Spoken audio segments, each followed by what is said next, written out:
जेव्हा संपूर्ण जग स्वतःचा जीव वाचवण्यात व्यस्त होतं तेव्हा एक मुलगा दुसऱ्यांचा जीव वाचवायला रस्त्यावरती उतरलेला होता. नमस्कार, मी doctor Aniket Gatade sir, founder director, Master Science Academy Vishrambag Sangli.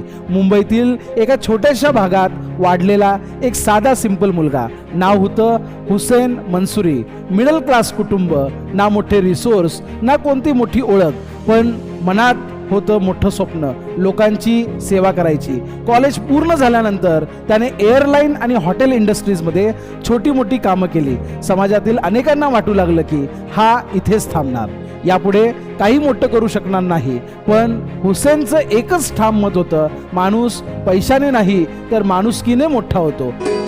जैसे आँखों की डिबिया में निंदिया और निंदिया में मीठा सा सपना और सपने. आणि मग आला आयुष्याचा टर्निंग पॉइंट, कोरोना महामारी. 2019-20 मध्ये जिथे प्रत्येक जण स्वतःचा जीव वाचवण्यात गुंतला होता, तिथे हुसेन दुसऱ्यांचे जीव वाचवण्यासाठी रस्त्यावरती उतरला. कोणाला अन्न पोहोचवणं, कोणासाठी औषधांची व्यवस्था करणं, तर कोणासाठी हॉस्पिटलमध्ये बेड मिळवून देणं. तो सगळं करत होता जे खरं तर सिस्टीमनी करायला हवं होतं. आणि तिथूनच लोकांनी त्याला ओळखायला सुरुवात केलं, एक इन्फ्लुएन्सर म्हणून नाही तर माणुसकीचा खरा दूत म्हणून. कोरोनानंतर तो अजिबात थांबला नाही. कॅन्सरशी झुंज देणाऱ्या मुलांसाठी उपचारांसाठी मदत, गरिबांसाठी फंड उभा करणं, अनेक अनाथ मुलांपर्यंत मदत पोहोचवणं, त्याचं काम सुरूच राहिलं.